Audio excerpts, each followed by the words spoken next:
Buenas noches para todos, para todas quienes están presentes aquí en el auditorio del Banco de la República.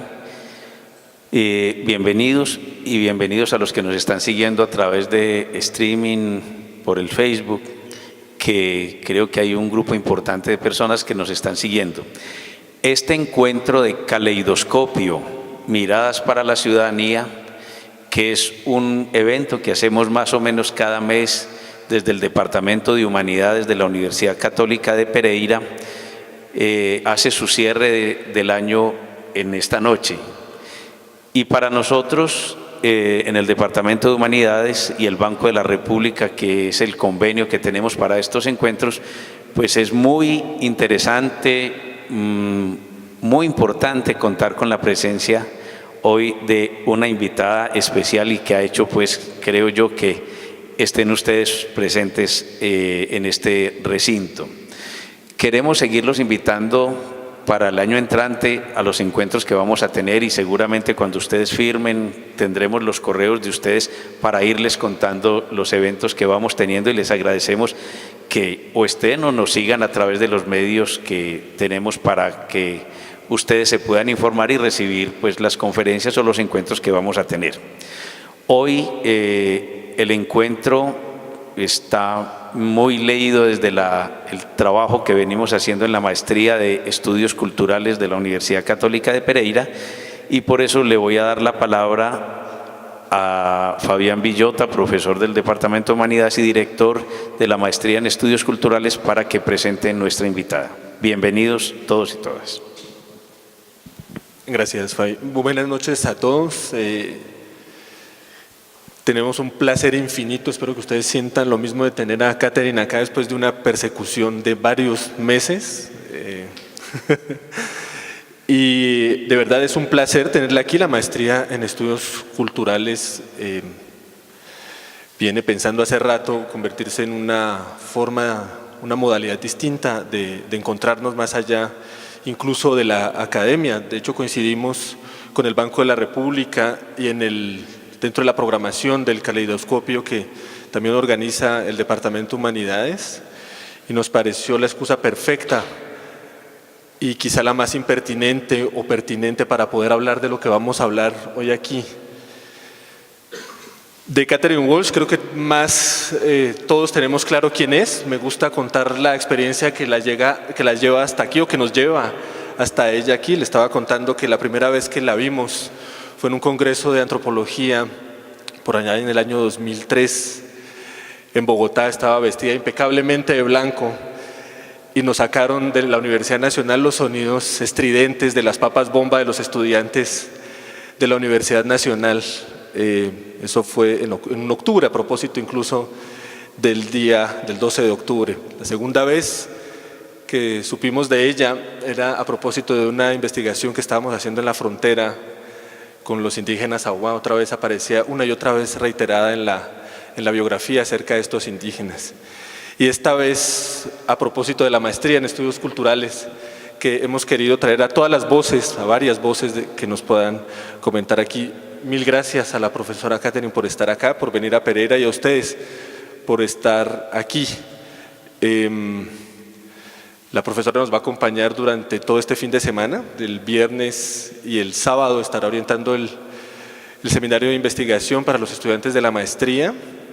Tendrán el placer, nuestros estudiantes, de tenerla durante mucho tiempo a solo y conversar de sus proyectos.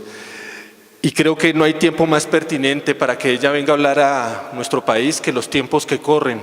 Acabamos de salir quizá, creo, de la primera minga indígena que logra convocar a todos los pueblos indígenas del país. Cada que preguntan por qué protestan, a nosotros se nos antoja preguntar, más bien hay que preguntarse por qué no protestan, ¿no? La pregunta es ¿y por qué no están protestando en este momento? Pero además entramos en un año de elecciones y además cada vez se hace más tendencia que la única modalidad de vivir es dentro del mercado. Tengo la sensación de que lo que siempre nos dice Catherine Walsh en sus textos es que hay múltiples modalidades de vivir y no todas esas nos conducen a articularnos de manera competente en el mercado. Y creo que de eso vamos a hablar hoy y todo este fin de semana, y cada conversación que se tiene con ella nos demuestra que hay múltiples modalidades de vivir que no solo tienen que ver con este aspecto del mercado, del capitalismo y demás.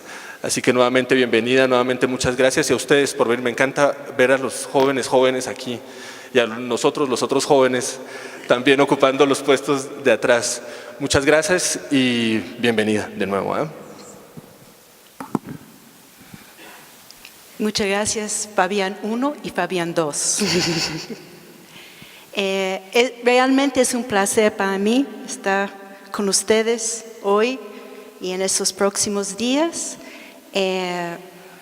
Y vengo a compartir unas experiencias tanto del Ecuador como experiencias mías de esta sensación que tal vez muchos de ustedes también sientan, ¿no? Esta necesidad a veces de gritar frente a lo que estamos viviendo.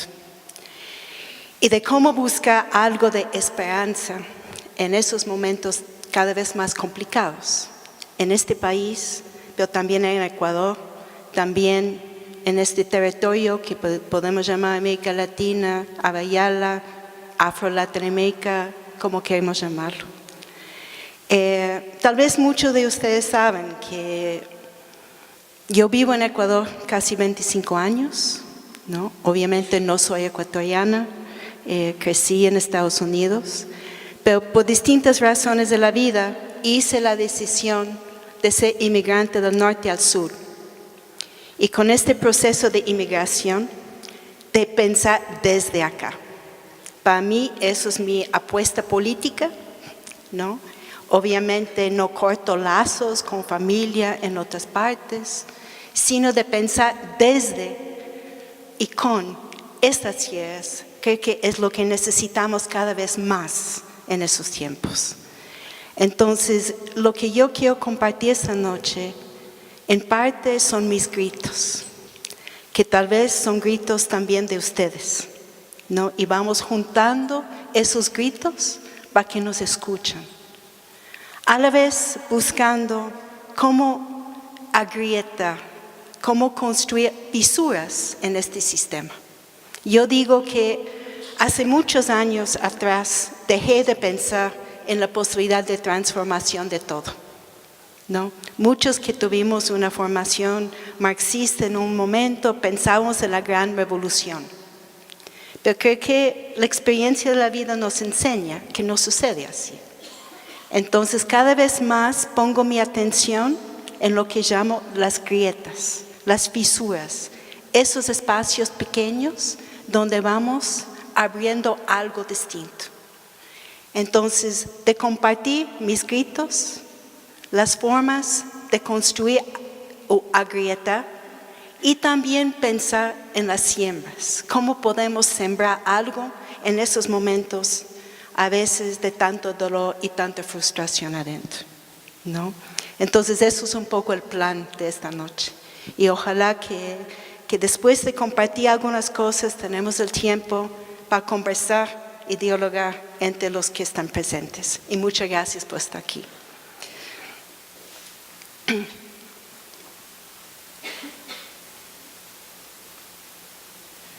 Entonces quiero empezar con una dedicación. Tal vez ustedes reconocen este gran pedagogo brasileño, Paulo Freire. No sé si saben de los ataques que están sucediendo en Brasil a su nombre, a su biografía, a su contribución de vida. En el año 2016, hace un año y medio, apareció un día en las páginas de Wikipedia una forma de difamar a Pablo, de su biografía, de su contribución a la vida. Entonces decía, Paulo Freire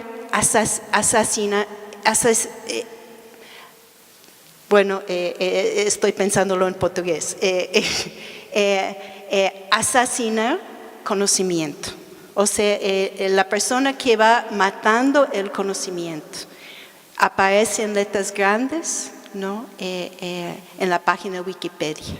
Y empieza a contar que durante sus años como ministro de Educación en Brasil, después de su exilio, regresó a Brasil a trabajar como ministro de Educación, hizo varias reformas. Entonces decía en esta forma de alterar la página de Wikipedia que en esas reformas destruyó la educación brasileña. Bueno, entre mucha gente en varias partes, tanto de América Latina como en otras partes del mundo, logramos en 48 horas sacar esta información y restaurar la página, ¿no? Pero esta forma de alterar la página venía de SERPRO, que es una entidad de inteligencia del gobierno de Temer, que podemos llamar gobierno golpista en Brasil, ¿no? Entonces, con este primer intento, el gobierno decidió, de una manera, vamos a sacar Paulo Freire de la memoria de la gente. Entonces, el otro ataque ha venido con este proceso, movimiento que se llama Escolas en Partido, ¿no? De tratar de sacar el legado político de la educación en Brasil, iniciado durante el tiempo que Paulo todavía estaba vivo, y 6 estados brasileños en este momento no permiten hablar de política ni hablar de género en el aula, desde la escuela hasta el colegio, hasta la universidad. Y conozco muchos profesores que han perdido sus trabajos por mencionar política y género en el aula, ¿no? Y el ataque más reciente está dentro del Senado del gobierno de Brasil, donde ya tiene más de 20,000 firmas para ya revocar algo que Paulo recibió en el año 2012, obviamente después de su fallecimiento, ¿no?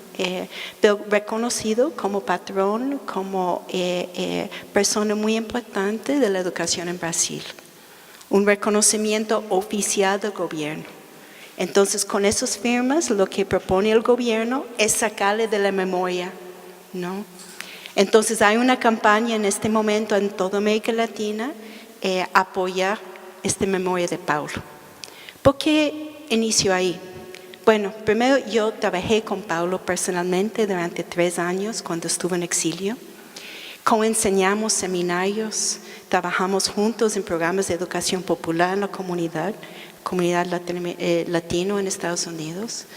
Pero Paulo, para la gente que la conocía, hablaba tal vez en forma muy similar a Paz Borda aquí en Colombia, de esta forma de sentir, ¿no? Y hablar desde el sentimiento, de hablar desde el corazón, de pensar desde el corazón. Creo que cada vez más no hay evidencia de eso en los sistemas educativos oficiales, particularmente en la universidad. Entonces, a dedicar mis palabras a Paulo, pero también esta lucha que tenemos todos, que en una manera u otra estamos involucrados en los procesos educativos, dentro de escuelas y colegios, universidades, pero también dentro de nuestras comunidades, casas, etc. Las educaciones no están limitadas al aula, están parte de la vida. Y yo creo que retomar eso es muy importante. Perdón, voy a tener que manejar esta cosa. Entonces, tengo 4 puntos de partida. La interculturalidad, que es el tema central que estamos hablando, no es un asunto o problema étnico, y pongo étnico entre comillas, ¿no?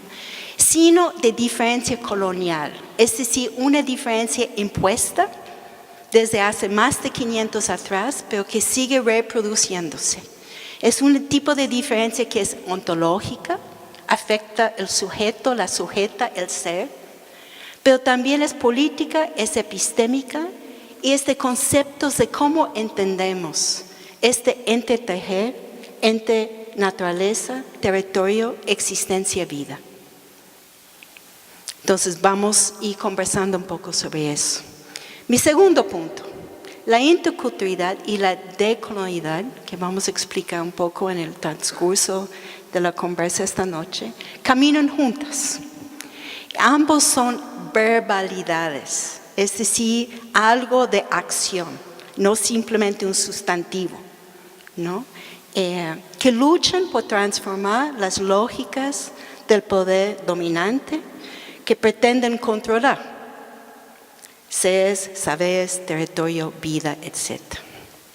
Mi tercer punto de partida.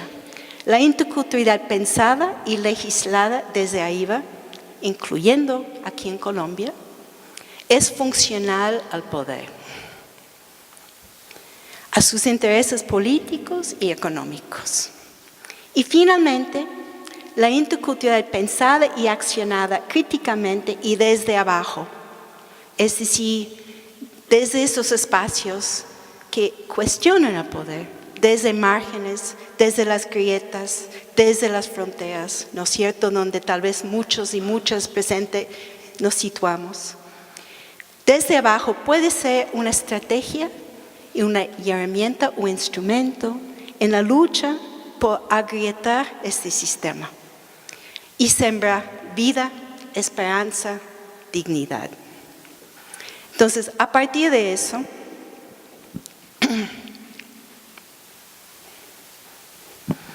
hablo de los gritos. Entonces, pregunto, ¿cómo hablar de la interculturalidad y la decolonialidad hoy en Colombia? Una Abya-Yala América Latina, ¿no? Y quiero hacer, tal vez ustedes ya han escuchado esta apuesta de hablar de Abya-Yala, ¿no? Y no América Latina, sabiendo que hay un legado. América Latina es un nombre impuesto. Hay otras maneras de nombrar, ¿no? Como Arturo Escobar dice hoy en día, tal vez Abya-Yala, Afro, Latino o Latina América, ¿no? Y vamos largando. Simplemente es mantener presente que hay políticas de nombrar y es importante reconocerlos.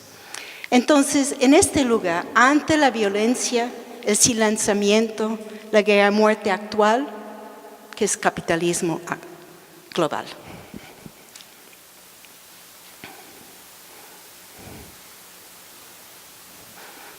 No sé si, Fabián, tú puedes hacer eso, pero no tengo que...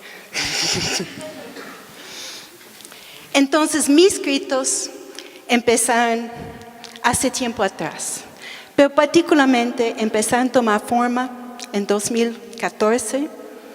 Tal vez ustedes recuerdan cuando sucedió Ayotzinapa en México.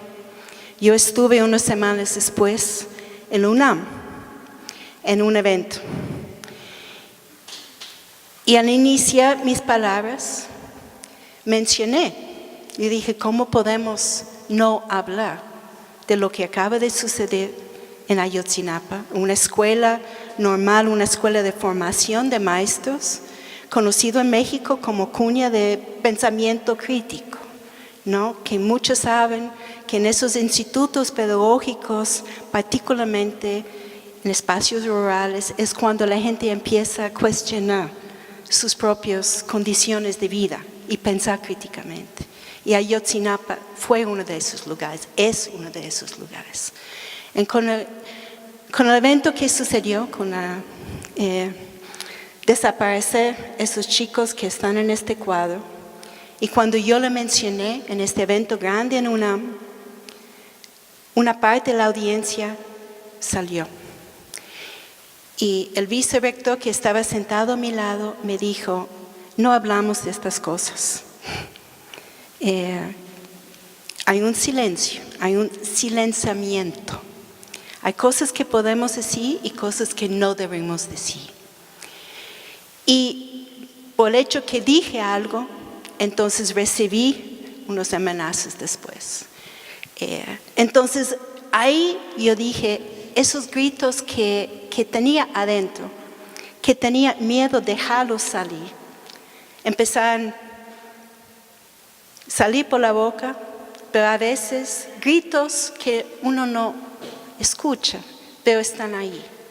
Entonces es ahí cuando empecé a hablar claramente desde mis gritos, que son gritos compartidos con otra gente. Y en parte, esos gritos vienen de algo. Podemos decir en forma amplia de un proyecto capitalista, monetizador, extractivista, como voy a explicar, tanto de la derecha como de la izquierda. O sea, viviendo en Ecuador, en esos años del gobierno de Correa, donde supuestamente un gobierno progresista, voy a explicar un poco, como escenario, aunque es distinto a Colombia, hay muchas cosas paralelas, ¿no? Entonces, esta destrucción de la madre tierra, de la madre naturaleza, parte también de una lógica cada vez más patriarcal, paternal, colonial, que está creciendo. Sabemos la criminalización de la protesta, que es ya común hoy en día en América Latina, y la creciente violencia, represión, fragmentación social, al sometimiento, despojo y eliminación. Y como digo, a veces que este poder de autoridad y autoritarismos viene tanto de la derecha como gobiernos supuestamente progresistas, que nos hace a veces callar. Colombia es un lugar central. No tengo que decir eso a ustedes. Número 1 en el mundo de desplazados internos. Ya desde mayo anunciado públicamente, más grande que Siria, que está en las noticias internacionalmente. ¿Cuántas veces Colombia sale en las noticias? Pero ustedes saben esta situación.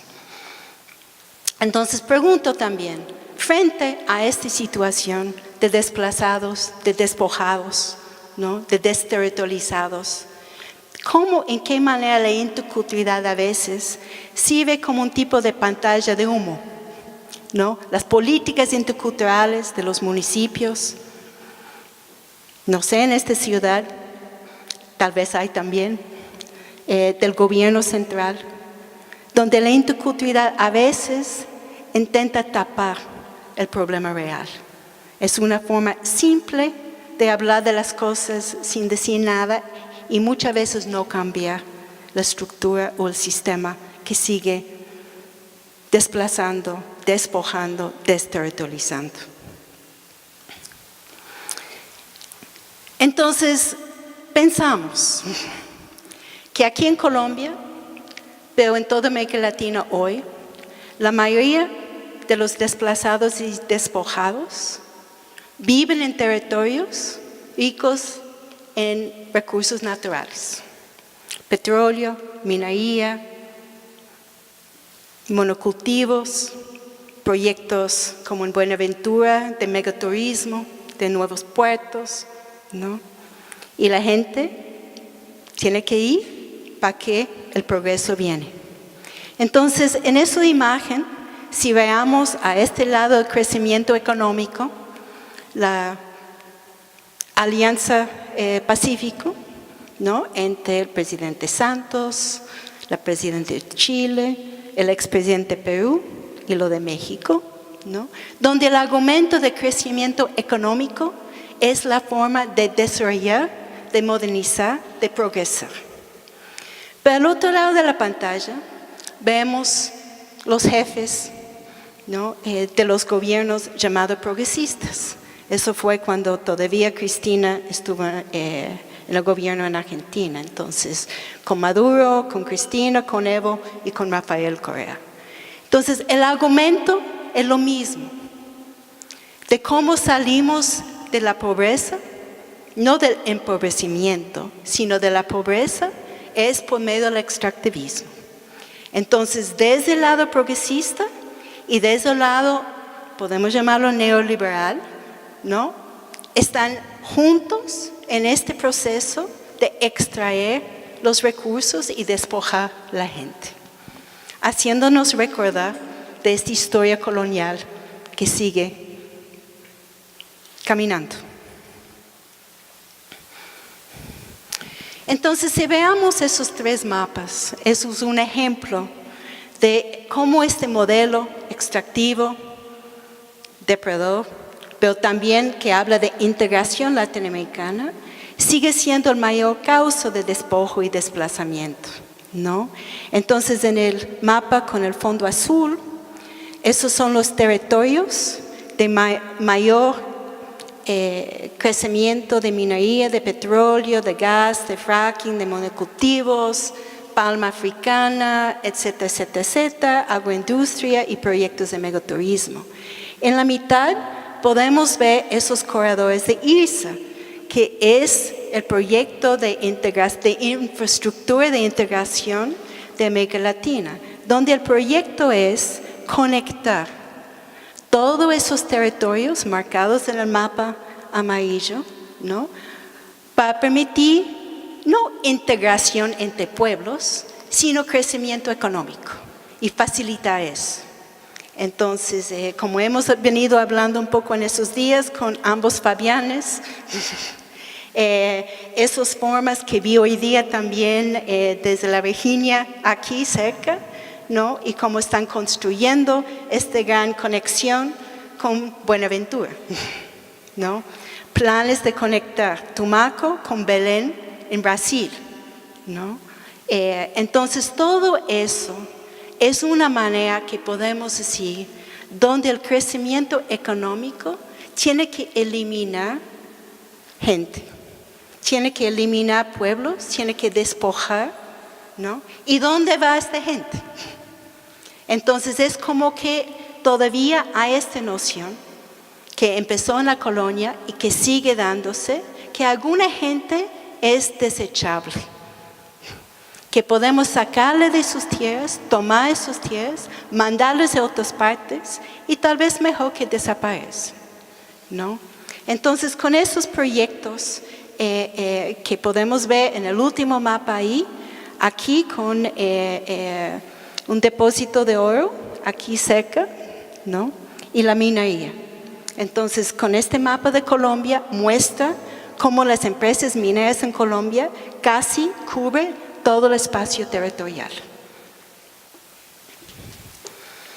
No es casual que la mayoría de esos territorios son territorios indígenas, afrodescendientes y campesinos, ¿no?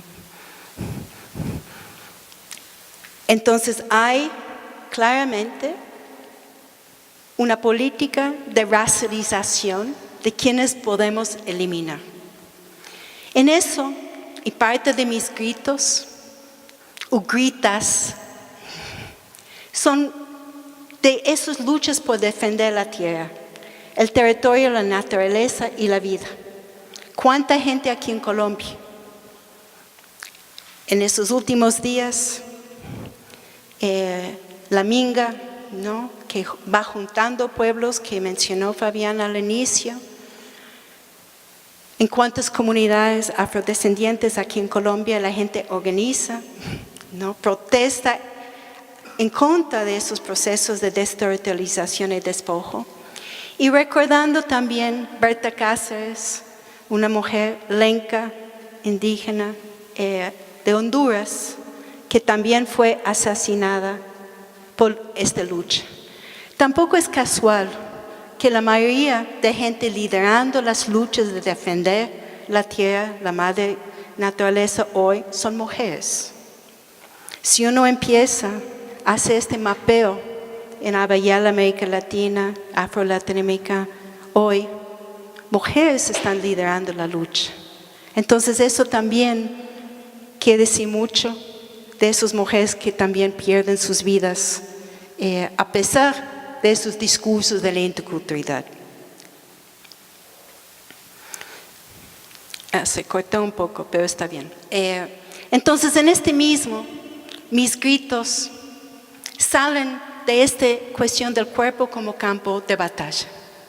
Si pensamos que hoy América Latina es número 1 en el mundo de feminicidios, simplemente algunos datos.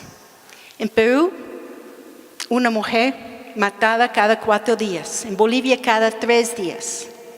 En Ecuador, cada 50 horas. En Argentina cada 31 horas. En Honduras 54 por mes. En Colombia, que es una cifra baja, ¿no? Lo que está reportado es 4 mujeres por día. En Brasil 15 por día. Brasil es el quinto en el mundo de feminicidios. En México 2000 se dice. Alguna gente dice que es hasta 5,000 al año, ¿no? Entonces, frente a eso, ¿cómo podemos? Y 90% quedan en impunidad. Entonces, preguntamos, si eso es parte de la realidad hoy en América Latina, número 1 en el mundo, ¿cómo explicamos esas nuevas marchas, esas nuevas políticas saliendo sobre la llamada ideología de género, ¿no? Que tenemos que eliminar? En Colombia existen esas políticas, ¿no? Que están en discusión en el gobierno de tratar de eliminar la llamada ideología de género del sistema educativo. Perú acaba de pasar una ley. Hace 2 semanas tuvimos una marcha enorme en Ecuador, en Quito. Entonces son las contradicciones que traen toda esa sensación de grito adentro, ¿no? Que conecta. La lucha no es simplemente sobre desterritorializados, despojados de su territorio, sino se va juntando todas esas luchas en este grito, en esta forma de gritar. Y también sabemos que los procesos de lucha educativa hoy contra reformas modernizantes y de capitalismo global existe a lo largo de estos territorios. De un control de calidad, de un control de conocimiento, de un control social y cultural y un control político, ideológico y también religioso, que existe cada vez más en los sistemas educativos desde la escuela hasta la universidad. De una forma de estandarizar y privatizar, de mercantilizar el conocimiento y el creciente sonambulismo intelectual. En las universidades, en casi todos los países de la región, la gente ya no habla. Hace sus estudios, pero tal vez por miedo de decir las cosas, pero también por un nivel de indiferencia. Y eso es parte de lo que el capitalismo busca, ¿no? O sea, de buscar mejor trabajo, de tener más y pensar menos. Entonces, frente a eso, una realidad educativa que también contribuye aún más a esas cuestiones de desplazamiento, de despojo, de desarraigo. También lo que dice mi colega y amigo Santiago Boleda, de exilio de gente, porque no pueden regresar. Entonces grito. Tal vez ustedes también gritan, gritamos. Y se confunden, se comunican, se mezclan y se tejen con otros gritos. Gritos desde, con, por y para la vida. Por y para el reexistir, como dice el colombiano Adolfo Albán. Para revivir y convivir con justicia, diferencia y también dignidad. Gritos que llaman, imploran, exigen un pensar, sentir, hacer, actuar. Parte misma de la lucha, los procesos y el proyecto político, epistémico, ético y de existencia de la interculturalidad. Entonces ahí vienen un poco las grietas, ¿no? Y pregunto, ¿cómo entender la interculturalidad como parte de estas luchas desde abajo y como parte de las prácticas y procesos de agrieta?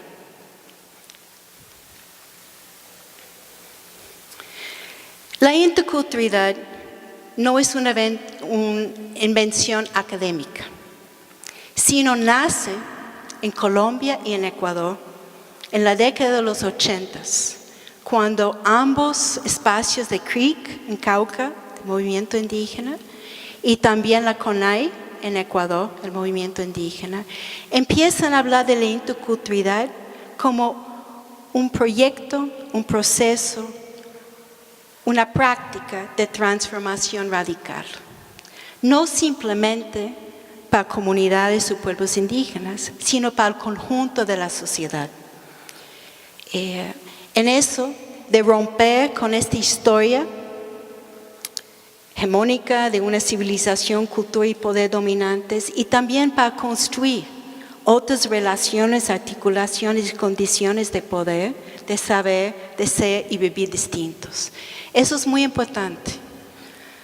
Cuando un concepto, que ahora es discurso, que escuchamos por todas partes, nace en un proceso desde abajo, nace en un proceso de lucha, que apunta a tres cosas, de cómo transformar estructuras, instituciones y relaciones de la sociedad. Decía ambos movimientos, la interculturalidad pensado así es un proyecto político, pero también epistémico, porque requiere pensar de otra manera, desde otras lógicas, de otra perspectiva de vida.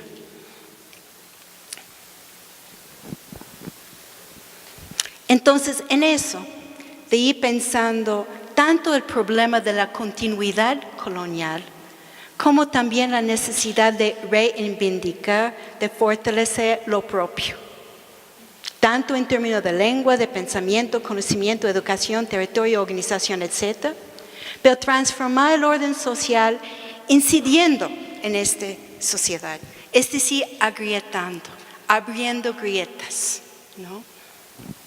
Haciendo fisuras para caminar procesos de interculturalizar y descolonizar a la vez, como verbos de acción, ¿no? Eso lo que yo he venido llamando intercultural crítica. Y voy a explicar un poco en un momento por qué la cuestión crítica. Pero si nace ahí, nace como un proceso de repensar la sociedad, ¿no?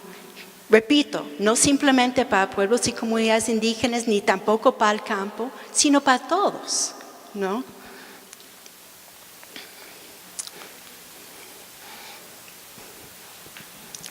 Entonces, pregunto, ¿qué pasa cuando un concepto y proyecto político concebidos desde abajo se convierten en política y lema de los de arriba?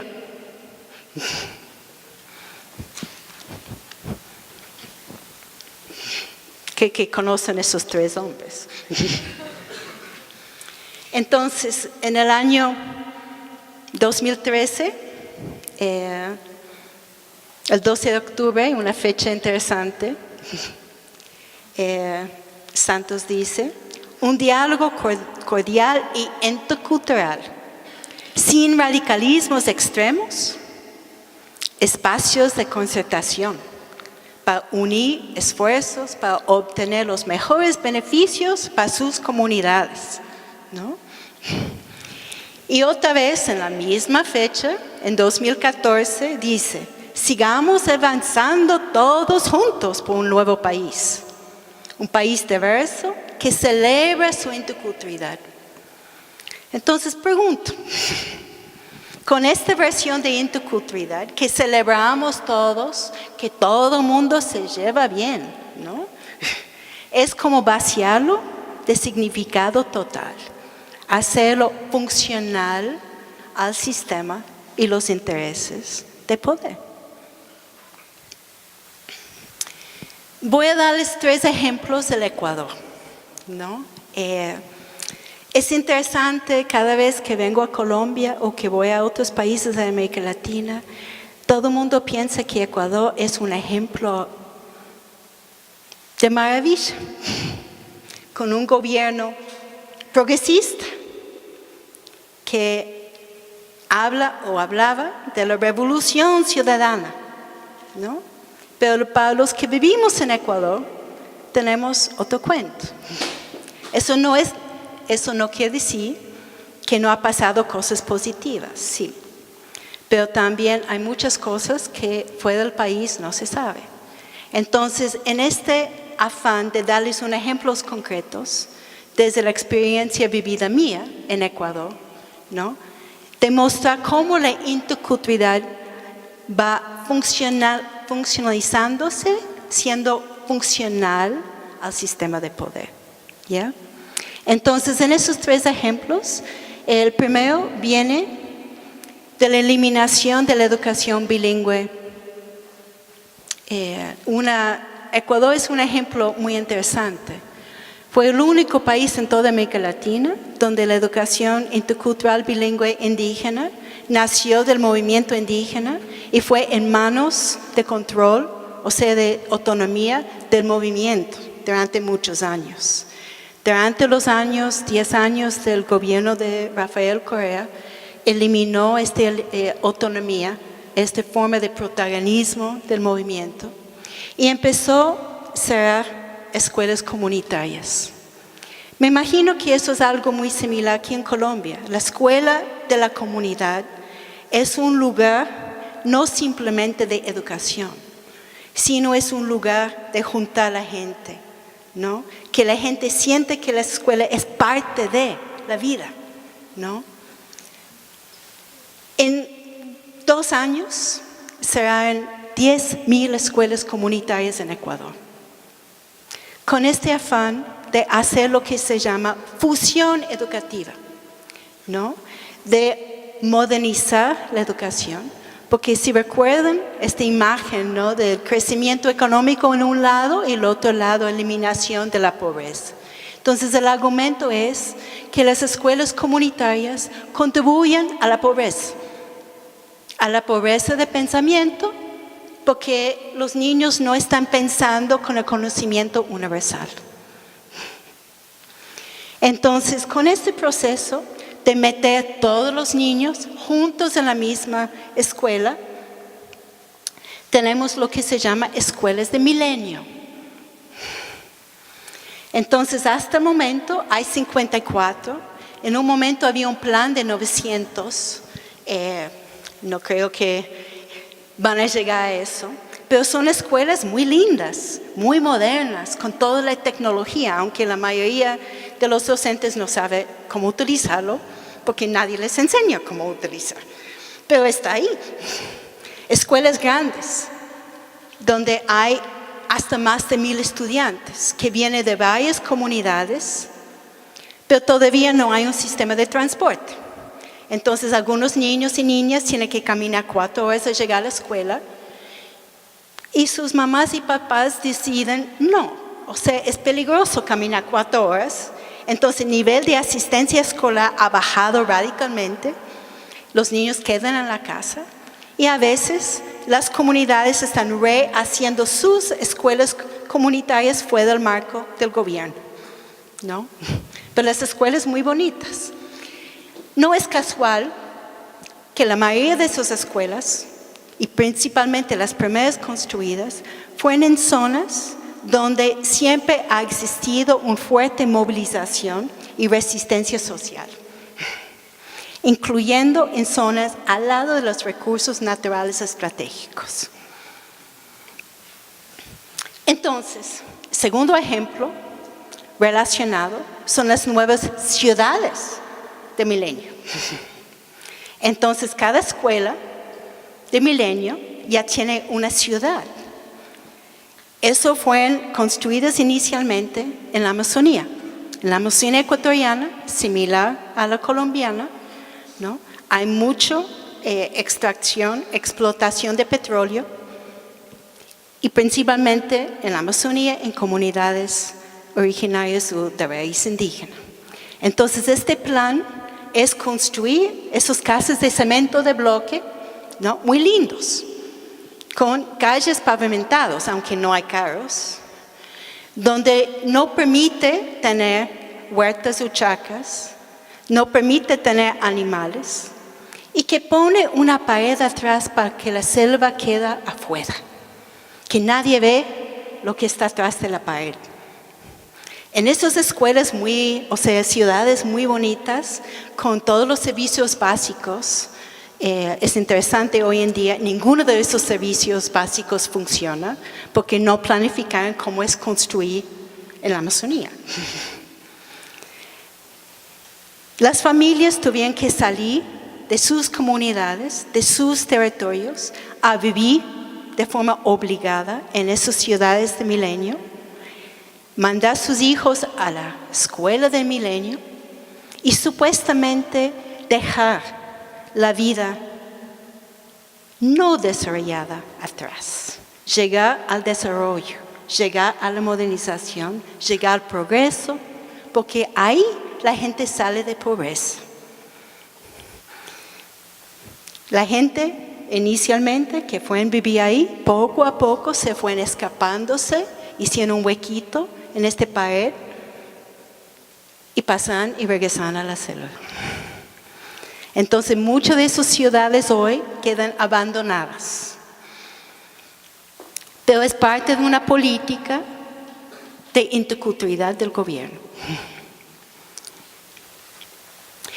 Y el tercer ejemplo tiene que ver con la cuestión de conocimientos. Entonces, repito, primero eliminar la educación bilingüe, escuelas comunitarias, tanto en comunidades indígenas, afrodescendientes, campesinas. Segundo, construir estos espacios muy modernos de ciudad, porque vivir en ciudad es mejor que vivir en el campo. O sea, otra vez esos binarismos, ¿no es cierto? Que la gente tiene que salir del campo a llegar al progreso en la ciudad. Pero lo mismo sucedió con conocimientos. Entonces, el gobierno progresista empieza a hablar de tal vez los conocimientos también sirven para salir de la pobreza. Hasta el expresidente Rafael Correa anunció a los medios que tal vez esos pueblos de la selva podían vender sus conocimientos y utilizar este dinero para salir de la pobreza. Entonces, si pensamos, ¿cuál es el rol en comunidades de raíz afrodescendiente, indígena, campesina, en territorio, pero también fuera del territorio, de mantener esos conocimientos ancestrales como parte de la vida, una visión y lógica de vida, ¿no? Que no es una cuestión folclórica, sino es parte de este resistir y reexistir continua, a pesar del desplazamiento, de desterritorialización, etc.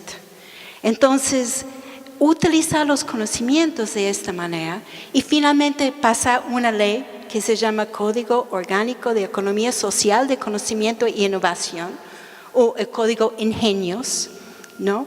Permite que el Estado llegue a ser dueño de todos esos conocimientos producidos en territorio, ¿no? Entonces, es otra forma de pensar cómo mercantilizamos el conocimiento, algo que sabemos que sucede en las universidades, pero también está sucediendo de extraer, expropiar esos conocimientos que son de vida, ¿no? De comunidades, son parte de sus propias luchas.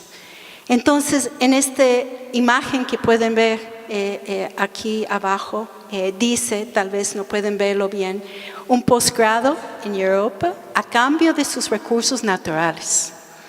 Entonces, ha existido esta política. Ecuador es el número 3 en el mundo de ofrecer becas para estudiar en el exterior. En las mejores universidades del mundo, en la lista de Londres y Shanghai, que universidades de excelencia. Es interesante que no hay ninguna en América Latina. Todos están en los países del norte global. Entonces ofrece becas excelentes. Qué bueno que ofrece esas becas para que gente va a estudiar sus maestrías, sus doctorados afuera, ¿no? Al mismo tiempo que están utilizando, tomando esos recursos naturales, donde también están los conocimientos, porque es un recurso de la gente, de su sobrevivencia, de su existir. Entonces, en esas contradicciones que podemos decir que existen, a pesar de hablar de un gobierno progresista, entre comillas, esos nuevos extractivismos y apropiaciones epistémicas de la interculturalidad funcional y la conversión de saberes en productos medibles y tangibles, útiles y apropiables para la institución, empresa, estatal. Entonces, finalmente, quiero hablar un poco sobre las siembras, ¿no? Y pregunto, ¿cómo sembrar, resembrar y cultivar la interculturalidad desde las grietas decoloniales, ¿no? Entiendo esos espacios como cuando uno está caminando en la ciudad y hay una pequeña fisura en la calle, ¿no? Una vereda y sale una plantita, como podemos ver así. Y uno dice, ¿cómo está creciendo? En la mitad del cemento, pero sí crece. Y esas son las grietas que estoy pensando. Cosas que a veces no podemos ver si no ponemos atención, pero están ahí, ¿no?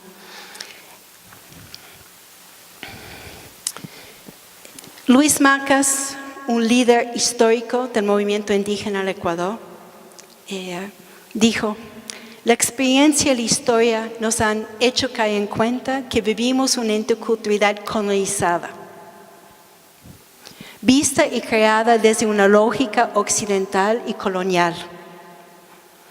Tenemos, por tanto, la gran tarea de descolonizar la interculturalidad, reciclar el eurocentrismo, desmonopolizar la vida desde nuestras resistencias y desde nuestros proyectos, de llegar a la reconstitución de los pueblos de la sociedad de la vida.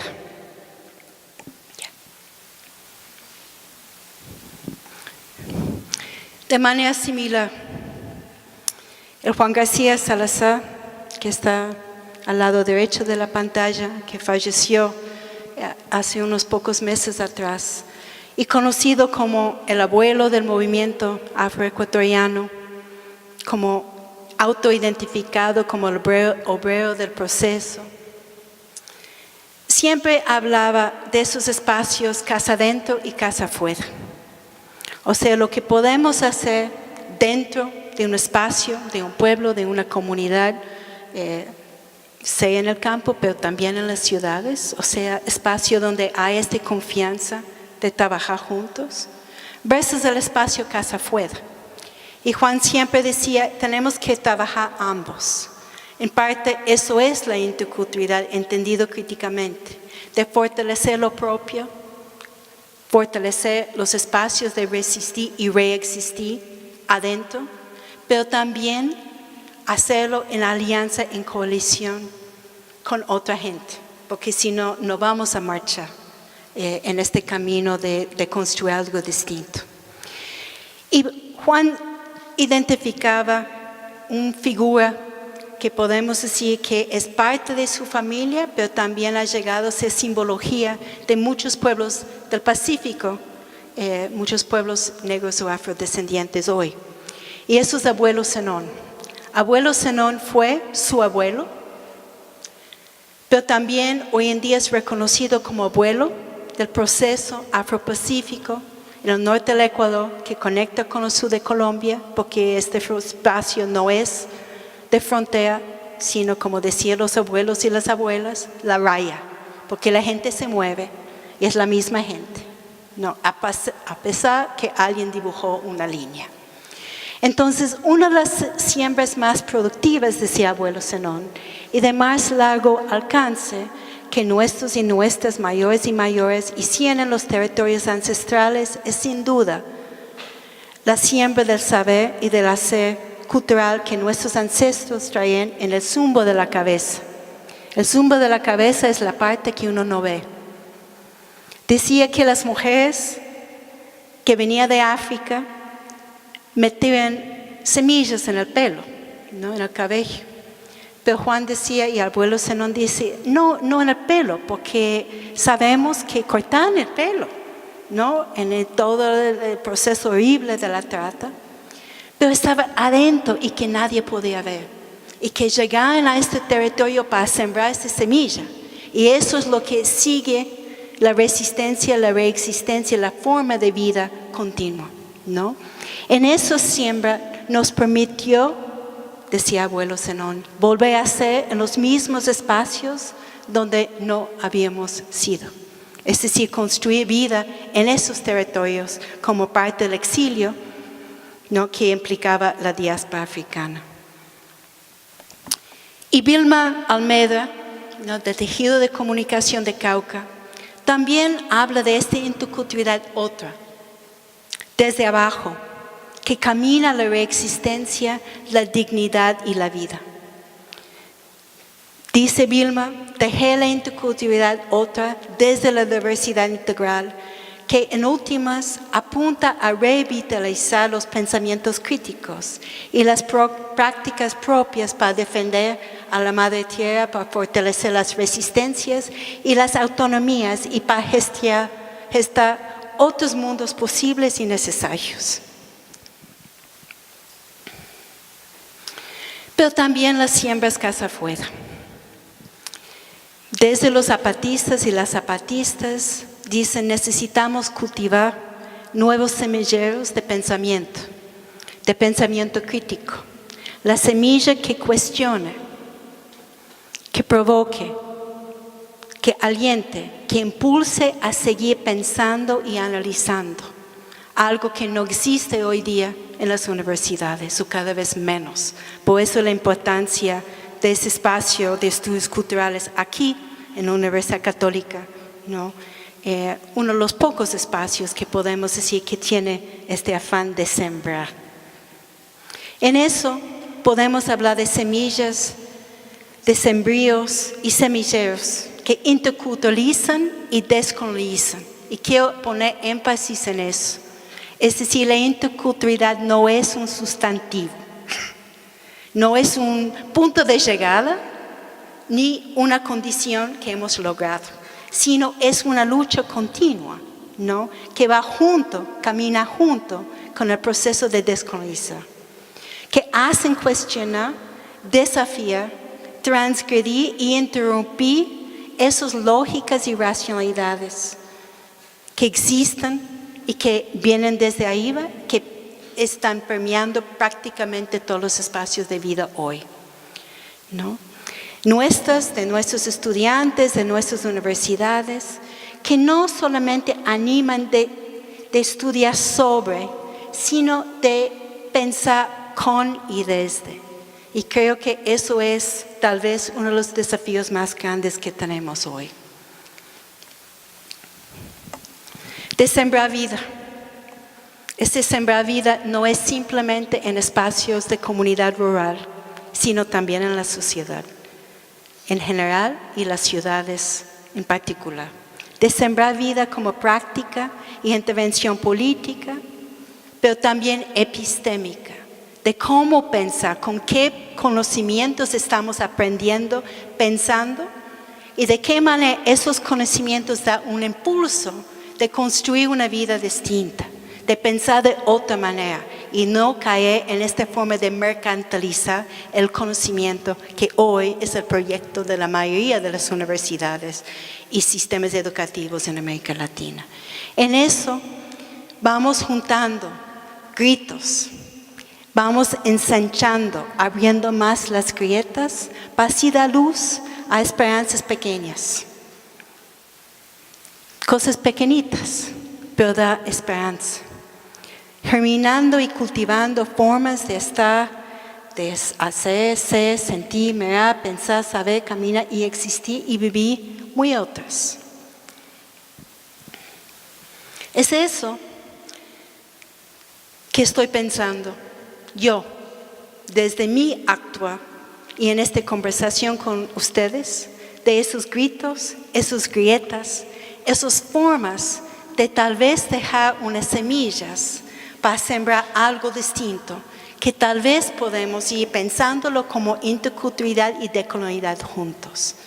Un accionar que tiene que ser en todos los espacios de la vida, en todos los territorios y tierras de este Abayala, Afro-Latinoamérica, América Latina. Muchas gracias.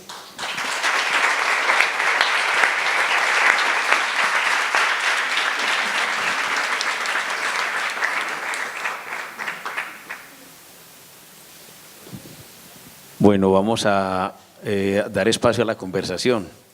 si hay preguntas, si hay cuestiones pues que quieran compartir también. Me parece que no solamente serían las preguntas, porque también puede haber espacios de crecimiento y que hayan ayudado pues también en las comunidades y en los esfuerzos que todos ustedes van haciendo. Yo voy a ir pasando el micrófono y tú vas respondiendo.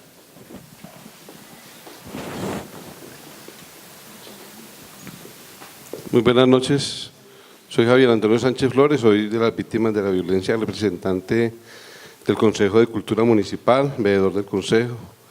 Soy escritor, escribí este libro, ya se lo mostré, en Arijuna, una historia guayú. Les quiero decirle, en pocas palabras, y también como forma de pregunta, sobre qué asunto de negativo le ve a que Rafael Correa en Ecuador haya tratado de utilizar el conocimiento para beneficio económico de las personas, especialmente los indígenas. Si aquí coloco un ejemplo, y disculpe, yo soy una persona muy franca, en Colombia es una persecución muy grande cuando la persona no es de una universidad, tiene conocimientos empíricos, cuando una persona se ha franjado conocimientos luchando por vivencias, por cosas que le han sucedido, como nuestros indígenas, como los desplazados, pero hay una barrera que si no tiene el cartón de la universidad tal, se bloquea. Y le soy sincero que si a mí me pagaran por los conocimientos adquiridos, yo me volvería millonario de la noche a la mañana, pero no hay oportunidades, no hay oportunidades, es muy difícil. Si no hace las cosas aquí en Colombia uno mismo, prácticamente queda varado. Quiero felicitar la maravillosa presentación, me gustó mucho, me veo representado en cada una de las cosas que dijo, pero realmente insisto, me pareció muy bonito y atractivo lo que dijo de las personas que estudian y son como sonámbulos intelectuales. Yo voy a Bogotá, a la Universidad Nacional, a las universidades, a la Javeriana, y uno ve un montón de intelectuales y muchachos callados y callados y callados y salen y entran y les es indiferente todo. Qué maravilla cuando esos jóvenes que están estudiando se relacionen más con la comunidad, con los indígenas, con la gente de la calle, con las personas vulnerables. Muchas gracias.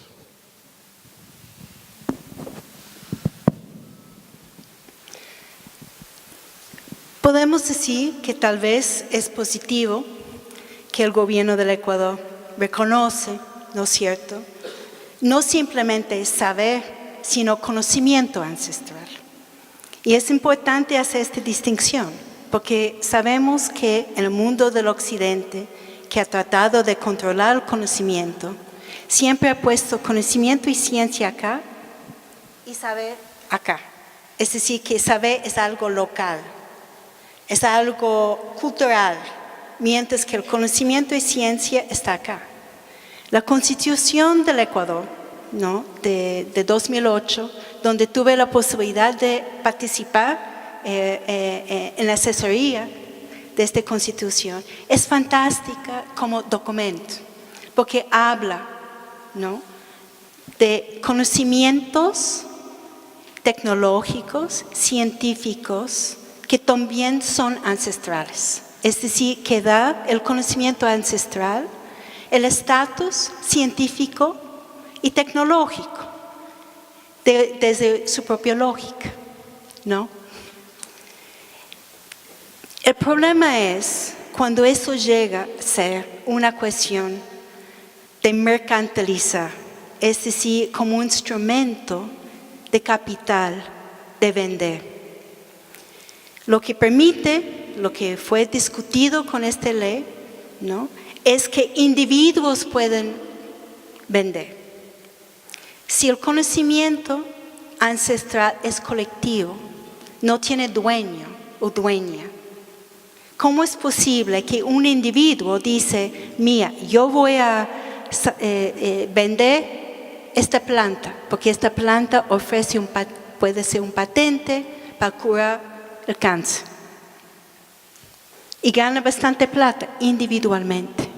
Entonces, lo que quiero apuntar es una política que a veces suena bien, parece bien cómo va rompiendo el tejido social de la comunidad cuando pone una persona en contra de su compañero o su compañera, ¿no? Por esta cuestión de tener la plata. Sí necesitamos dinero para vivir y sí el sistema ha venido empobreciendo económicamente comunidades rurales, comunidades campesinas, afrodescendientes, indígenas. Pero ¿qué sucede cuando un conocimiento que tiene una historia llega a ser propiedad de una persona que lo vende a un transnacional, una compañía farmacéutica, lo que sea? Entonces, es el peligro en eso. Entonces, es este discurso que a mí me preocupa, ¿no? De hablar, de salir de la pobreza, que todo el mundo tiene el derecho de salir de esas condiciones económicas y tener mismo acceso, etc., pero no rompiendo los tejidos de vida. Entonces, muchas veces lo que hoy sucede en los espacios educativos, incluyendo en la universidad, es que hay tantos individuos que no son capaces de construir una comunidad académica, interpretativa, de diálogo realmente, de pensar la sociedad. Porque la cuestión ha llegado a ser, por medio del capitalismo global, esta individualización de la gente y también de sus conocimientos.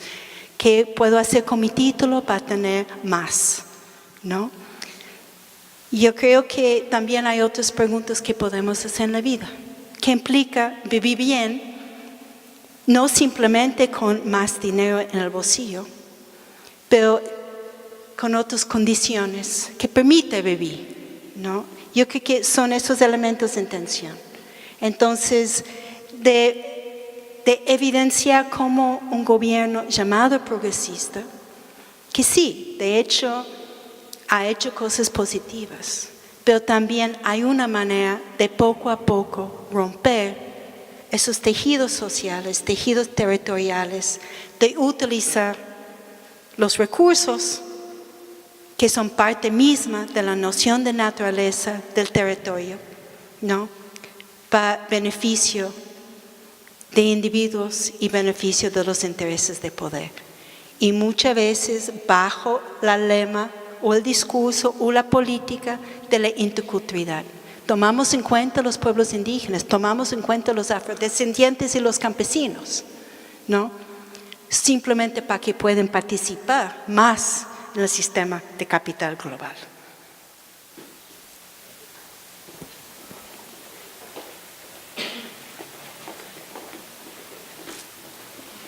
Muchas gracias. Profesora, quisiera que nos contara un poco de cómo usted está abordando el trabajo también con las comunidades, porque algo que también sucede, mostramos, digamos, el Estado, que estoy totalmente de acuerdo con usted, los Estados latinoamericanos y su afán de homogenizar los territorios y toda esta pluralidad y estas diversidades que vive nuestra América, pero también dentro de las comunidades vemos que hay digamos, unas clases, ¿sí? Hay unos líderes indígenas afro que se aprovechan también de toda esta estructura de homogenización y hay una, digamos, hay una subalternidad interna dentro de las comunidades y lo he notado porque vengo trabajando, por ejemplo, en el Cauca con la comunidad Misak, más conocido como los guambianos, y que en mi trabajo he visto esta tensión, que una cosa es eso que uno visualiza de los líderes políticos de sus comunidades, pero también es esa base que hay una subalternidad interna bastante fuerte y un colonialismo también muy fuerte, porque estos líderes han tenido la posibilidad, además de formarse en las universidades de Occidente, ¿no? Y digamos que esto también está generando unas tensiones internas muy fuertes dentro de las comunidades afro, campesinas e indígenas en la América, ¿no?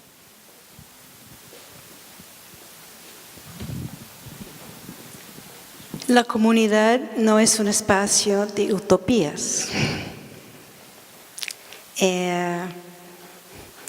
Dice una compañera, Maya Xinca, de Guatemala, Lorena Cabnal, que la cuestión no es la comunidad por sí, sino de cómo retejer y reconstruir seres comunales.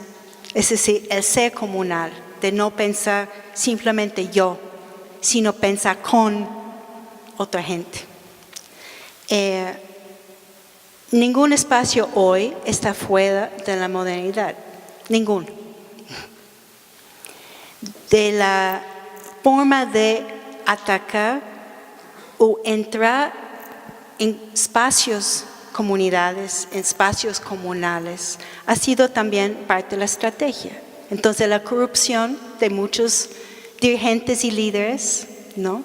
Los intereses económicos, los conflictos mismos de jerarquías dentro de la comunidad, las relaciones, por ejemplo, entre un discurso cosmogónico, por ejemplo, ¿no? De la complementariedad, de la dualidad, y nivel de violencia en contra de las mujeres es bastante grande. Entonces, uno podría decir, ¿de dónde viene eso? ¿No? Lorena Cabnal, que mencioné, junto con Julieta Paredes, una mujer aymara boliviana, hablan de un patriarcado ancestral, ¿no? Y otro momento el patriarcado fue colonial, pero se juntan, porque la cuestión no es tan simple. Pero podemos decir que hoy en día, con los conflictos relacionados al extractivismo, aquí en Colombia y también al norte del Ecuador, ¿no? Con las condiciones de guerra, porque pasa la raya, pasa la frontera, lo que pasa acá también pasa en el norte del Ecuador. Son parte de esa manera de infiltrar, podemos decir, no simplemente físicamente en las comunidades, pero en las lógicas de pensar. Entonces, a veces, que cuando desde la ciudad o desde la universidad hablamos de comunidad, ¿no? Todavía hay este referente muy simplista, muy de utopías, muy armónica, cuando no es así. Igual que la ciudad, ¿no? Trabajar con esos conflictos es central. En Ecuador, en el norte de Esmeraldas, casi junto con Tumaco, ¿no? Las comunidades iguales están muy divididas adentro por la cuestión de minería, tanto legal como ilegal, como minería artesanal que ha llegado a ser también parte de las estrategias de división, la cuestión de palma africana, ¿no? Y los intereses igual de pagar protección, ¿no? Ahí le llamamos en Ecuador, que aquí tiene otra manera de nombrarlo. Entonces yo creo que el escenario es complejo, tanto en el campo como en la ciudad. Para mí, la cuestión no es ir a estudiar en las comunidades, o sea, yo siempre he sido muy clara eso, yo no soy antropóloga, pero eso no es de hablar mal de los antropólogos. Pero nunca he tenido el afán de estudiar sobre, sino por distintas razones de la vida, tanto procesos afrodescendientes en Colombia y en otras partes, y también procesos de pueblos originarios me han invitado a acompañar ciertos procesos y me han dado tareas en este acompañamiento. Inclusive con Juan García, que mencioné que falleció hace poco, parte de las tareas también era de hablar casa afuera sobre esas luchas, ¿no? Tanto en la universidad asumí eso como en otros espacios. Entonces, yo creo que el afán es eso. Sí, o sea, para la gente que quiere ir a estudiar sobre, está bien. Pero yo personalmente hago este esfuerzo y hablo con mis colegas, con mis compañeras y compañeros, con mis estudiantes, de la diferencia de estudiar y pensar desde y con. Que es algo tal vez muy sutil, pero implica que yo también tengo que desaprender. Tengo que romper esos esquemas y lógicas que son parte de mí y empezar a aprender de otra manera, de reaprender. Y creo que eso es válido para cualquier edad, para cualquier estatus, en este proceso de pensar de otra manera. Eso no quiere decir que pensar con y desde un espacio comunal, un espacio llamado comunidad, nos va a dar todas las pistas para ir cambiando las cosas. No. Pero es como doy una vuelta de esta lógica que cuando vivimos en ciudades, a veces es muy simplista también de pensar en que en los espacios rurales, en los espacios de vida y territorio enraizado, no en el cemento, sino en la tierra misma, también sucede otras cosas. Permite hablar de otras lógicas y racionalidades que no son simplemente los del occidente. Entonces, por eso yo pongo el énfasis y sigo, aunque cada vez menos, hablando del proceso de interculturalizar como un proceso epistémico. Es decir, no simplemente juntar un grupo de personas, ¿no? Diferenciado por su estatus étnico, sino más bien de pensar con otras lógicas y racionalidades de pensamiento, de no votar lo del occidente, pero de abrir. Más bien yo hablo de una nueva forma, no de universalizar, sino interversalizar, de interrelacionar distintas maneras de ver el mundo, de sentir el mundo, de estar en el mundo, ¿no? Que tal vez permite construir otros caminos distintos. Y para mí, eso es el desafío hoy. Muy buenas noches. Mi nombre es Eugenio Robbins y me uno a los gritos, ya que en un estudio que desarrollamos en Armenia, hacemos un estudio sobre prácticas pedagógicas etnoeducativas en contextos urbanos y vemos cómo esta educación intercultural, que aquí limitadamente se llama etnoeducación, se convierte en algo más que provocar una colonización en las escuelas. Y el gobierno habla de una frase que dentro de la charla, una forma de hablar de las cosas sin decir nada. El gobierno tiene ese discurso. Si ustedes revisan la página del Ministerio de Educación, ustedes ven que la etnoeducación es una política de Estado, pero en la página no tiene ningún link que lo lleve a mirar o a observar qué se está desarrollando como etnoeducación en Colombia.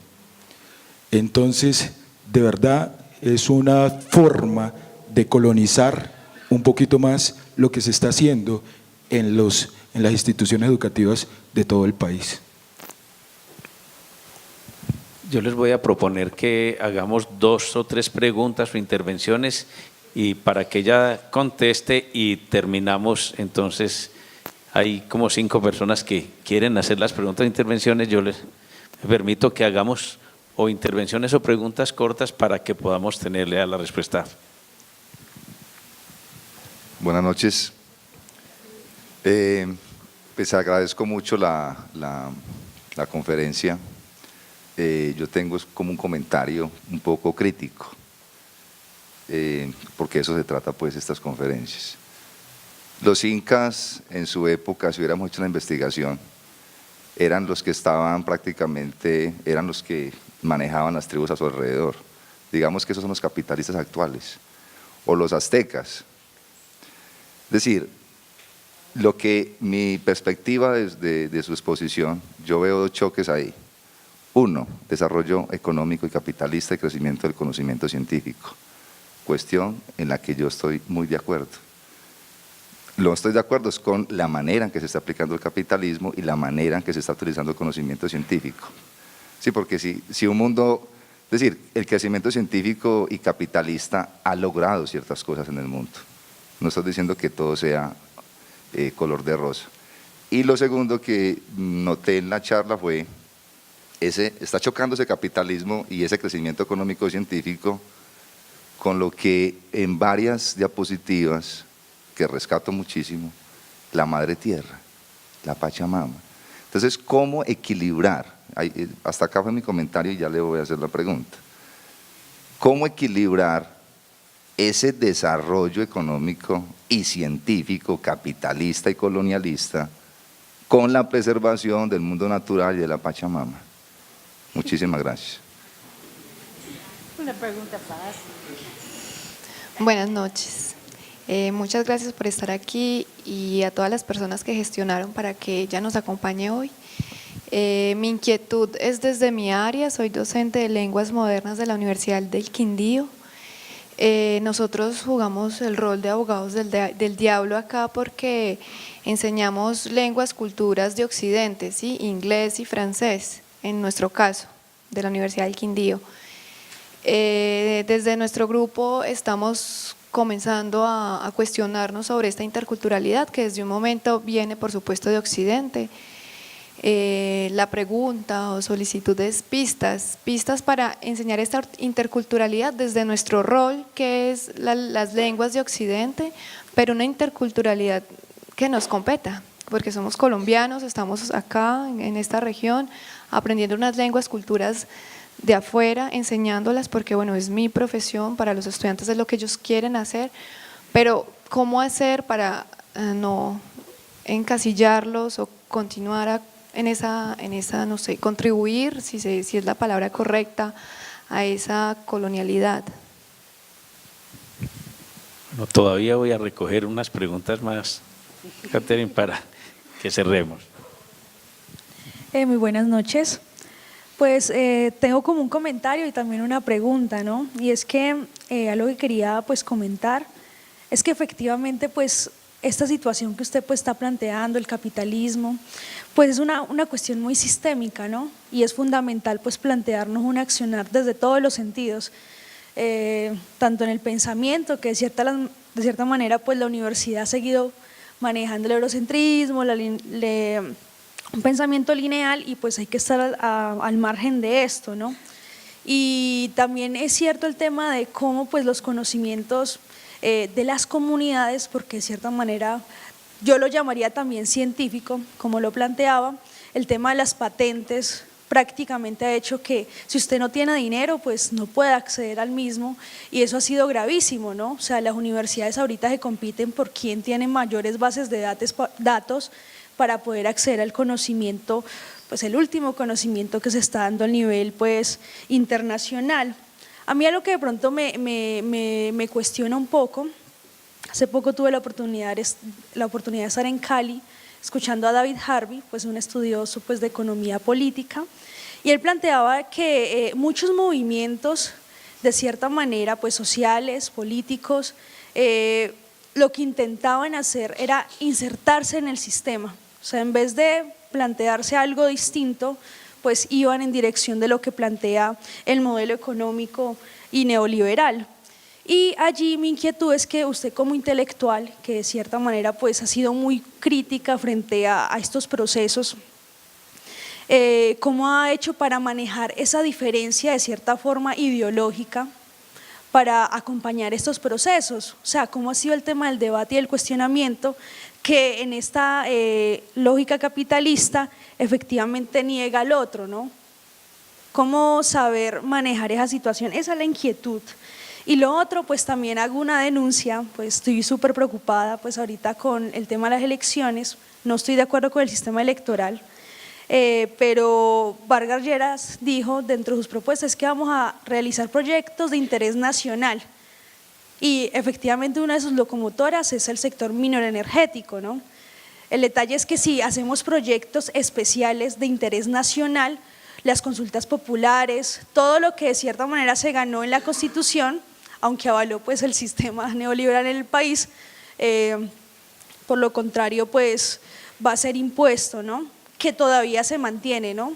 Más en un momento que estamos en un momento de paz, para mí pacificación es lo que está pasando en Colombia y todos estamos con los diálogos, bueno, ya terminaron, pero prácticamente ha habido ciertos retrocesos con los movimientos sociales, entonces es eso. No, profe, le quería dar, digamos, como la bienvenida a Colombia. Sí, lo digo no como afro, sino como ciudadano colombiano. De hecho, creo que estar usted acá para nosotros es un privilegio, que alguien, digamos, piense desde el sur las cuestiones, digamos, globales. Me parecía fascinante, digamos, las aperturas que usted hacía al discurso.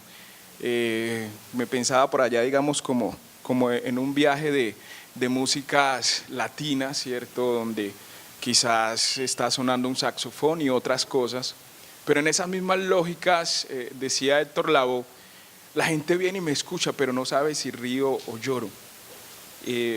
Con ese preámbulo le hago la siguiente pregunta: ¿qué sensaciones, digamos, le ha dejado todo este recorrido de trabajar con comunidades afros e indígenas, teniendo presente que somos ostracistas? Es decir, a pesar de que es una lucha nuestra y de reivindicación global, en ocasiones colocamos resistencia, ¿cierto? Simplemente por algo que se llama melanina o por cuestiones culturales. Entonces no sé si ha sentido, digamos, como esa subalternidad frente al otro de lo mismo que usted reivindica y cómo lo ha manejado.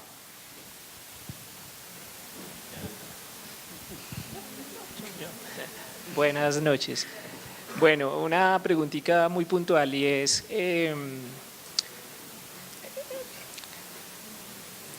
aquí se viene dando, considero yo que es la multiculturalidad, ¿sí?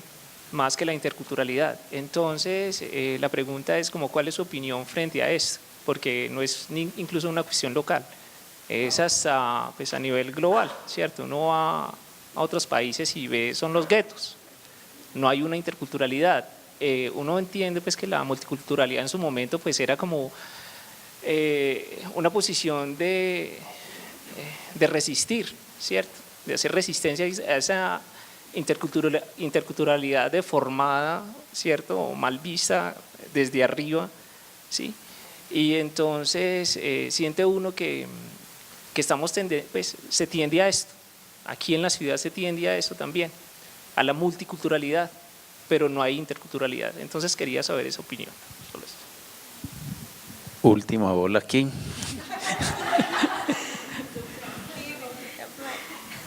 Muy buenas noches. Yo tengo una pregunta.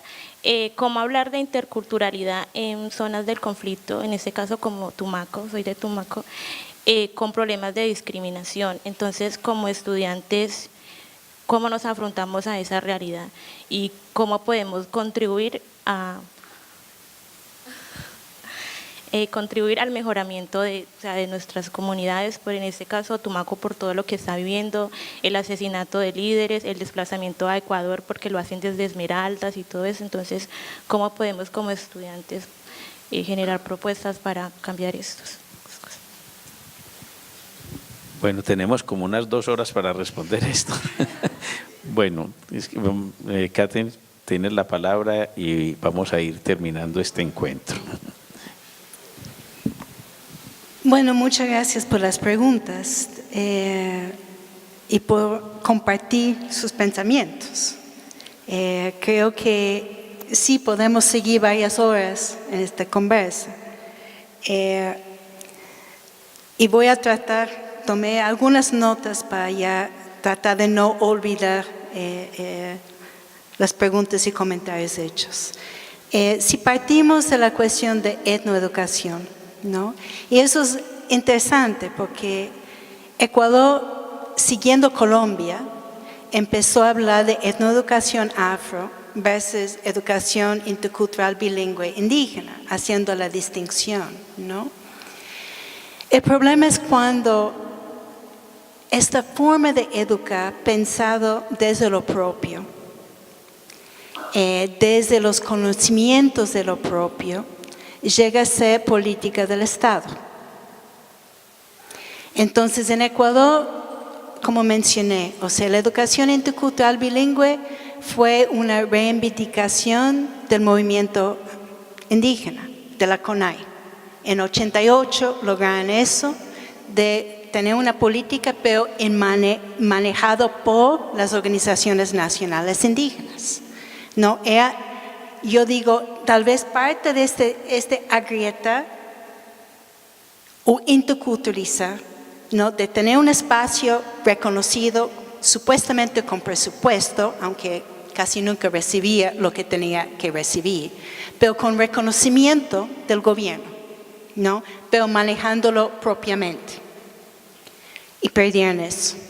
La etnoeducación afro siempre fue punto de tensión, porque muchos líderes, incluyendo Juan García, siempre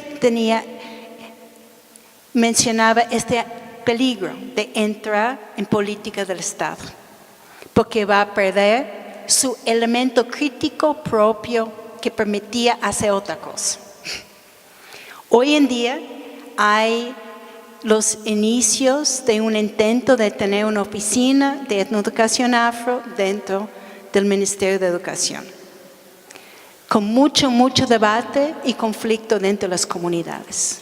Entonces, yo pregunto nuevamente, ¿qué sucede cuando algo nace de un espacio propio, como inicialmente fue etnoeducación afro acá, educación propia, cuando llega esa política del Estado y pierde todo el sentido de lo que fue concebido inicialmente, ¿no? ¿Quedamos fuera de este sistema? ¿O hay una manera de estar adentro, afuera y en contra a la vez? ¿No? Y eso es lo difícil. O sea, no hay una respuesta clara y evidente, sino es un peligro real cuando uno entra en la esfera de las políticas, sea municipales o del gobierno nacional, pierde la posibilidad de autonomía, de pelea desde los espacios donde inicialmente fue esta lucha de construir algo, en este caso de educación distinta. Entonces no estoy dando una receta ni forma de contestar, pero es esta tensión que sigue viva. Y yo sé que hay muchas comunidades afros aquí en Colombia, como igual en Ecuador, la gente está retomando su propio sistema o propio proceso educativo. A veces yendo a la escuela oficial, pero también haciendo sus educaciones adentro. Yo creo que habla de educaciones hoy como plural, es un espacio también distinto. Es cierto que el sistema occidental, si queremos llamarlo así, moderno, ha logrado ofrecer muchas cosas, ¿no? La cuestión de conocimiento que viene de otros países, sin duda, es importante. Pero creo que es siempre importante también reconocer que todo conocimiento está situado, tiene un lugar. El problema es que muchas veces conocimiento que viene de los países del norte están desituados, es decir, deslocalizados. Nos hace pensar que eso es conocimiento universal. Y lo que tenemos en América Latina, ¿no?, es local y hace esta distinción. Entonces, para mí, el desafío que yo asumo en mi trabajo dentro de la universidad es cómo hacer ver la localización de todo conocimiento, sin decir que uno es mejor que el otro, sino son distintos, pero todo viene de un lugar, ¿no? En cierta forma, como dice un filósofo africano, el conocimiento tiene lugar y tiene color y tiene género. Pero muchas veces olvidamos eso. Y eso conecta con la cuestión de lenguas. O sea, de pensar, aprender francés, inglés, alemán, lenguas que vienen del norte, ¿no? Es importante conectarlo con una base localizado, situado del pensar, del conocimiento. Es decir, muchas veces aprendemos lenguas. Cuando hay la oportunidad de aprender una lengua indígena, por ejemplo, es súper local, súper territorializado. pero cuando aprendemos una lengua occidental, no. Entonces es situarlo. Es decir, con francés hay distintos dialectos de francés. ¿Cuál es la diferencia del francés hablado en París versus el francés hablado en algunas colonias de Francia, de Martinica, por ejemplo, ¿no? Entonces, eso yo creo que ayuda a los estudiantes a entender esta forma de territorializar la lengua y el conocimiento en un lugar, ¿no? Sin decir que esta lengua es mejor que una otra, sino de su lugar construye una cierta manera de ver el mundo, de sentir el mundo. Entonces yo creo que de localizar conocimiento de esta manera, yo digo, no de cosmovisiones, sino de cosmogonías, de formas de pensar en un mundo, ¿no? Un tejer relacional de seres, de saberes, de territorio. Y no importa si eso es en el occidente, con sus diferencias, etcétera, o en esos tierras que le llamamos América Latina. Entonces yo creo que en parte es eso.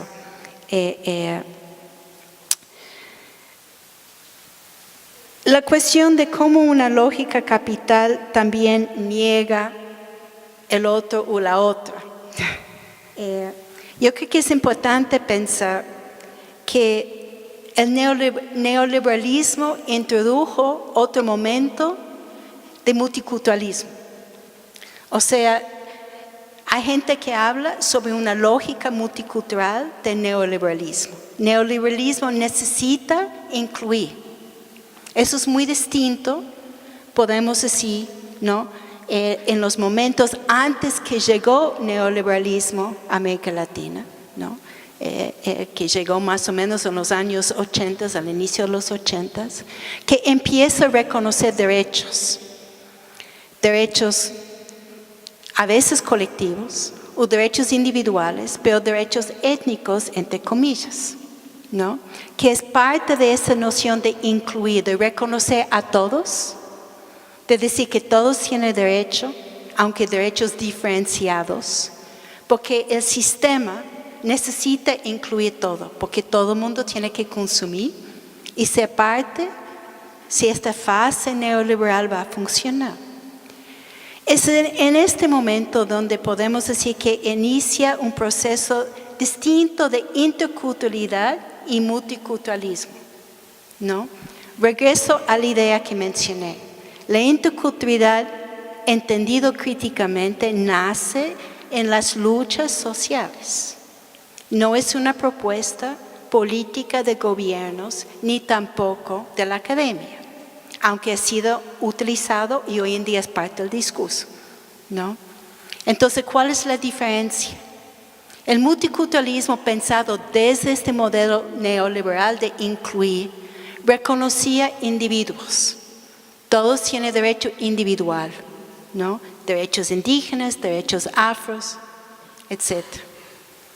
La diferencia es cuando empieza a hablar de interculturalidad que inició, además en esos procesos indígenas, en el Banco Mundial en 1990, un poco después del gran levantamiento indígena en Ecuador.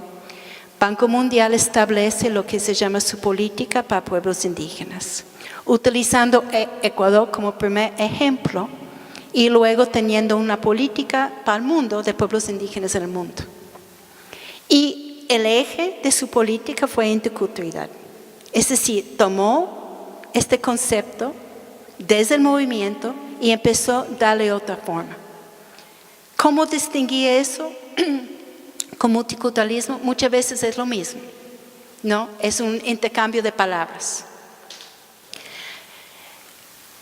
Sin embargo, hoy en día, si uno analiza las políticas de interculturalidad, tanto de gobiernos neoliberales como Colombia, o gobiernos llamados progresistas como el Ecuador o Bolivia, hay algo distinto, porque es la relación. Es decir, de no simplemente reconocer individuos, sino pensar que hay algo que podemos hacer en este contacto para construir proyectos sociales, proyectos de desarrollo, ¿no? Proyectos, sí, donde hay intereses extractivistas, etcétera, ¿no? Para un poco bajar nivel de resistencia, o sea, llegar a una manera de apaciguar, de pacificar movimientos, grupos, etc. Entonces, es algo de tensión continua, ¿no? Donde hay este interés de incluir a todo el mundo para que el sistema funcione mejor, para que haya menos resistencia, permite también espacios que podemos decir de ganancia.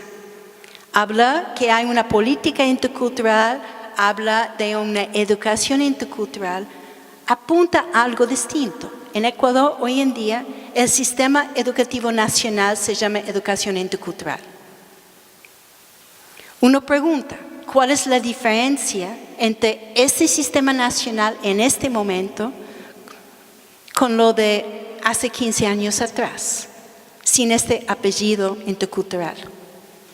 La diferencia es que hay un reconocimiento de quiénes son los ecuatorianos. Hay un reconocimiento de los pueblos afros, hay un reconocimiento de la diferencia entre pueblos y nacionalidades indígenas, entre espacios del campo y espacios de la ciudad, entre mujeres y hombres. O sea, hay avances, sí, pero uno dice de qué manera esta nueva educación intercultural realmente permite formas de pensar, formas de intercruzar conocimientos de otra manera. ¿De qué forma permite imaginar otro tipo de sociedad? ¿O simplemente permite que la sociedad dominante, si queremos llamarlo así, siga en marcha? Entonces, son cosas, podemos decir, sutiles, ¿no? Pero que apuntan a un problema muy grande. Cuando quedamos en un discurso, cuando pensamos que más políticas va a cambiar la situación, muchas veces quedamos en este caminar como dando vueltas, ¿no? Y que el cambio real no sucede. Entonces, yo digo en cierta forma, la interculturalidad en contextos hoy de conflicto, como es Tumaco, como es el norte de Esmeraldas, la misma tierra y la misma gente, la interculturalidad no es la solución, no es una receta, no es lo que, si llegamos a la interculturalidad, hemos eliminado todo este proceso. Por eso, yo personalmente, cada vez hablo menos de la interculturalidad. Y esas formas de cómo reexistir en condiciones de dignidad distintas, donde esos esfuerzos de interculturalizar continuo, sumamente conflictivos, permite empezar a pensar con y no simplemente pensar sobre yo o sobre el otro. Yo creo que eso es parte de la cuestión. Yo personalmente tengo que decir que mi lucha ha sido de asumir lo que uno ve en mi cuerpo, en mi piel, por el privilegio que tengo. Yo nací con este privilegio. Eso no quiere decir que no tengo mezclas, sí tengo, aunque uno no vea en mi cara, pero tengo un privilegio. Entonces yo siempre he sido muy claro en mi trabajo político que cuando voy acompañando procesos de movimientos, a veces los líderes o gente del movimiento me pide utilizar este privilegio porque puedo hablar en espacios donde gente que no tiene privilegio de piel que tengo, no pueden. Entonces, ¿de qué implica asumir eso? Yo hablo desde mi voz, yo hablo desde mis gritos. Por eso trato de ser muy claro sobre eso, ¿no? Pero desde esos espacios de privilegio que tal vez mucha gente aquí presente tiene, tenemos que asumirlo y utilizarlo. que implica en la universidad, ¿no? De hablar desde los espacios que yo tengo en la universidad y en otras universidades de América Latina y en otras partes del mundo. ¿Cuál es mi responsabilidad? ¿Cuál es mi responsabilidad cuando escribo? Y trato de mantener eso muy, muy presente. Porque para mí la cuestión no es estudiar sobre una comunidad indígena y reportar sobre eso, sino es en este afán de pensar desde y con continuamente, cuestionar mi propio ser, mi propia lógica, mi propia formación o deformación que he tenido, de seguir desaprendiendo y reaprendiendo, pero asumir eso como tarea de todos los días, en todos los contextos en que vivo y trabajo. Y yo creo que eso es tal vez algo muy concreto de cómo agrietar y cómo sembrar. No es una cuestión abstracta, no es una cuestión de utopías, sino es en cada paso que yo asumo en mi vida, yo trato de hacer eso. Con muchas fallas, con muchas ausencias, con muchas limitaciones. Pero creo que si muchos que tenemos la posibilidad de trabajar en educación y trabajar en la universidad, empezamos a asumir eso, marchamos de forma distinta. Y para ir cerrando, quiero mencionar otro ejemplo de eso concreto que yo asumo. Ya tengo la política, que cuando yo escribo algo y publico, lo pongo en PDF gratis para que circule.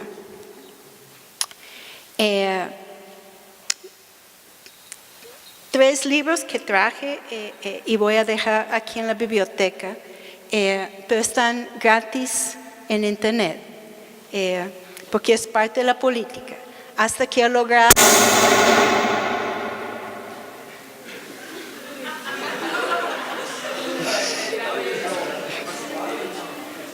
logrado que Abayala en Ecuador, un editorial, ya acepta mi apuesta, que yo le llamo una apuesta realmente decolonial, de no estar fuera del sistema capitalista, pero también entender que mucha gente no puede comprar libros, ¿no? ¿Y para qué uno escribe si no es para compartir? Entonces, este libro de pedagogías decoloniales, que eso es el segundo tomo, hay 2 tomos. Si uno entra a la página de Abayala, abayala.org, pueden bajar gratis los libros. Tiene que llenar una ficha con sus datos, su nombre, de su país, etc. Pero finalmente permite bajar gratis el PDF, ¿no? Igual este otro libro que se llama Interculturalidad y Decolonialidad. Y este tercer libro que traje es el último libro que hicimos con Juan García, que lanzamos un poco antes que falleció, y también está disponible gratis en mi blog. Tengo un blog que es mi nombre, .blogspot, y puede bajar el libro.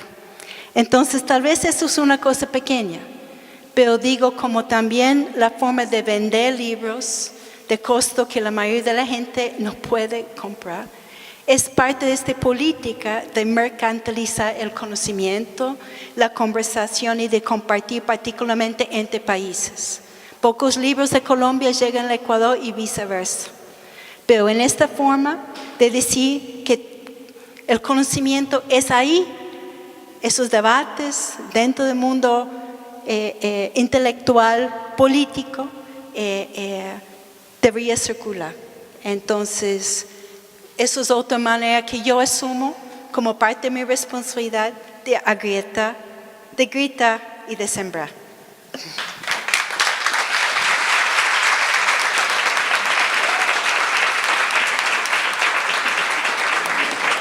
De nuevo, damos inmensas gracias a Caterine por habernos acompañado, por acompañarnos estos días aquí en Pereira, en la Maestría de Estudios Culturales, en este espacio, al que los seguimos invitando, y el año entrante les contaremos qué más haremos en estos espacios, porque nos parece que son espacios en el sentido de que tú dices abiertos para que conversemos y conversemos los temas que nos interesan a nosotros como ciudadanos, como país, como pueblo.